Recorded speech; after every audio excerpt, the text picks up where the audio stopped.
নমস্কার বন্ধুরা, সুনিতার হেসেলে সবাইকে স্বাগত। আজ আপনাদের সঙ্গে শেয়ার করব আলু ফুলকপির নিরামিষ ডালনা বা রসা, যেটাই বলবেন সেটাই। এটা কিন্তু যে কোনো নিরামিষের দিনে রুটি, লুচি, পরোটা কিংবা সাদা ভাত, ফ্রায়েড রাইস সবারই সঙ্গে কিন্তু খুবই ভালো যায়। এটা বানানো কিন্তু খুবই সহজ, আর ঘরে থাকা মাত্র কয়েকটি উপকরণ দিয়েই কিন্তু এইরকম সুস্বাদু ফুলকপির রসা তৈরি করে নেওয়া যায়। এখানে দেখুন, আমি ফুলকপি আর আলুগুলোকে একটু বড় টুকরো করেই কেটে নিয়েছি। এখানে আলুগুলোকে কিন্তু 4 টুকরো করে কেটে নিয়েছি, আর ফুলকপিগুলোকে একটু বড় সাইজের টুকরো করেই কেটে নিয়েছি। কেটে পরিষ্কার করে ধুয়ে নিয়েছি। এবার আলু আর ফুলকপিগুলোকে ভেজে নেওয়ার জন্য কড়াইতে দিয়ে দিয়েছি পরিমাণ মতো সর্ষের তেল। তেলটা ভালো করে গরম হয়ে গেলে এর মধ্যে কেটে পরিষ্কার করে ধুয়ে রাখা আলুগুলোকে প্রথমে দিয়ে দেব। আলুগুলোর মধ্যে লবণ আর হলুদটাকে দিয়ে আলুটাকে কিন্তু একবারে লালচে কালার করে ভেজে নেব। এখানে আমি ঢাকা দিয়ে দিয়ে কিন্তু আলুটাকে একবারে লালচে কালার করে ভেজে নেব। এতে কি হবে, আলুগুলো কিন্তু খুব সুন্দর ভাজাও হবে, আবার খুব ভালো করে সেদ্ধটাও হয়ে আসবে। দেখুন, এখানে কিন্তু আলুটা খুব সুন্দরভাবে ভাজা হয়ে গেছে, একবারে লালচে কালার করেই ভেজে নিয়েছি। এবার এখানে আমি আলুগুলোকে তুলে নেব। তুলে নিয়ে ওই একই তেলের মধ্যেই আমি ফুলকপিগুলোকে ভেজে নেব। এখানে কিন্তু আমি ফুলকপিগুলোকে আগে থেকে ভাপিয়ে নেইনি, আমি কাঁচা অবস্থাতেই ফুলকপিগুলোকে একটু ঢাকা দিয়ে দিয়ে একটু ভেজে নেব। ঢাকা দিয়ে দিয়ে ভেজে নিলে ফুলকপিগুলো কিন্তু খুব সুন্দরভাবেই তাড়াতাড়ি নরম হয়ে আসবে আর খুব ভালোভাবেই ভাজা হয়ে যাবে। এবার আমি ঢাকা দিয়ে দেব। এখানে কিন্তু আলাদা করে আর কোনো লবণ হলুদ অ্যাড করিনি, কেননা আলু ভাজার সময় যে লবণ হলুদটা অ্যাড করেছিলাম সেটাতেই কিন্তু ফুলকপিটাকে আমি ভেজে নিয়েছি। ফুলকপিটাকে একবারে লালচে কালার করে ভেজে তুলে নিয়েছি। ওই একই তেলের মধ্যেই আমি দিয়ে দিয়েছি গোটা জিরে ফোড়ন। এখানে কিন্তু ফোড়ন হিসাবে আমি আর কোনো কিছুই ব্যবহার করিনি। দিয়ে দিয়েছি 1 চামচ আদা আর কাঁচা লঙ্কা বাটা। খুব ভালো করে আদা কাঁচা লঙ্কাটাকে একটু তেলের সঙ্গে নাড়াচাড়া করে নিয়েই ওর মধ্যে দিয়ে দেব স্বাদ অনুযায়ী লবণ আর পরিমাণ মতো হলুদ গুঁড়ো। লবণ আর হলুদ গুঁড়োটা দিয়ে আদাটাকে কিন্তু আর একটু ভেজে নিয়েছি। মিনিট খানেক সময় ধরে একটু ভেজে নেওয়ার পরেই এর মধ্যে দিয়ে দিয়েছি 1/2 চামচ কাশ্মীরি লঙ্কার গুঁড়ো। এবার দিয়ে দেব এর মধ্যে জিরে আর ধনে বাটা।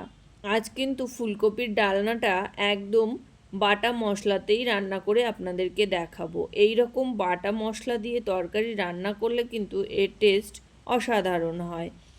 দেখুন, জিরে আর ধনে বাটাটা দেওয়ার পরে দিয়ে দিয়েছি একটু জল। জল দেওয়ার পরে মশলাটাকে খুব ভালো করে আবারও একটু কষিয়ে নিয়েছি।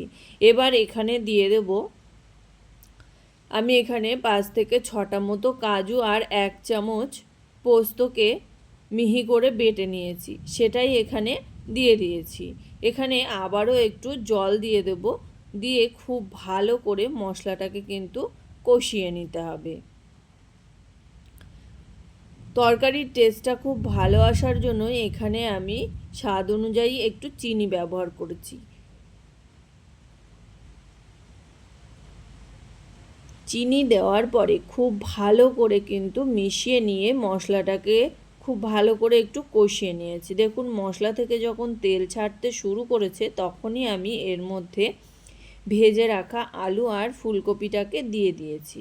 এবার এই আলু আর ফুলকপিটাকে কিন্তু খুব ভালো করে একটু কষিয়ে নেব মশলার সঙ্গে।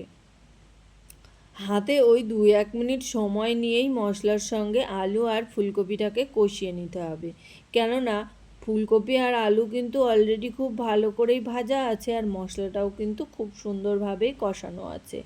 এই কারণে আমরা এখানে খুব বেশি কিন্তু কষাবো না। দেখুন এখানে মিনিট দুয়েক সময় ধরে একটু কষিয়ে নেওয়ার পরেই এর মধ্যে দিয়ে দিয়েছি পরিমাণ মতো জল।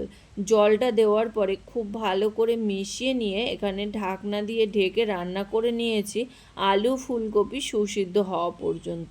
আমি এখানে মাঝখানে একটু একটা টমেটো ছোট টুকরো করে দিয়ে দিয়েছি, সেটা আপনাদের সঙ্গে আর শেয়ার করা হয়নি। দেখুন এখানে আলু ফুলকপি কিন্তু খুব সুন্দরভাবেই সেদ্ধ হয়ে গেছে। এবার এর মধ্যে নামানোর আগে দিয়ে দিয়েছি পরিমাণ মতো একটু গরম মশলার গুঁড়ো আর দিয়ে দিয়েছি 1 চামচ মতো ঘি। ঘি আর গরম মশলাটা দেওয়ার পরে খুব ভালো করে কিন্তু মিশিয়ে নিতে হবে। ফুলকপির ডালনা রান্নাতে ঘি গরম মশলা না দিলে কিন্তু সম্পূর্ণটাই মানে অসম্পূর্ণ থেকে যায় তরকারিটা। সেই কারণে এখানে আমি একটু ঘি গরম মশলা দেওয়ার পরে মিশিয়ে নিয়ে ঢাকা দিয়ে রেখেছিলাম একদম লো আঁচে প্রায় 5 মিনিট মতো। দেখুন তৈরি হয়ে গেল কিন্তু আমার আলু ফুলকপির নিরামিষ ডালনা। এটা কিন্তু রুটি লুচি পরোটা সবারই সঙ্গে কিন্তু যেরকম ভালো যায়, তাছাড়া কিন্তু সাদা ভাতের সঙ্গেও খেতে খুবই ভালো লাগে। এটা কিন্তু এই যে পুজো আসছে, পুজোর সিজনে কিন্তু ষষ্ঠীর দিন কিংবা অষ্টমীর দিনে এই রকম আলু ফুলকপির ডালনা কিন্তু রাখতে পারেন লুচির পাতে। আমার এই আলু ফুলকপির ডালনার রেসিপি আপনাদের কেমন লাগলো অবশ্যই কিন্তু কমেন্ট করে জানাবেন। যদি ভালো লেগে থাকে তাহলে একটা লাইক করবেন আর সাবস্ক্রাইব করে পাশে থাকার অনুরোধ রইল। আজকের মতো এই পর্যন্তই, আবার দেখা হবে নতুন কোনো রেসিপি নিয়ে। ভালো থাকবেন, সুস্থ থাকবেন, ধন্যবাদ।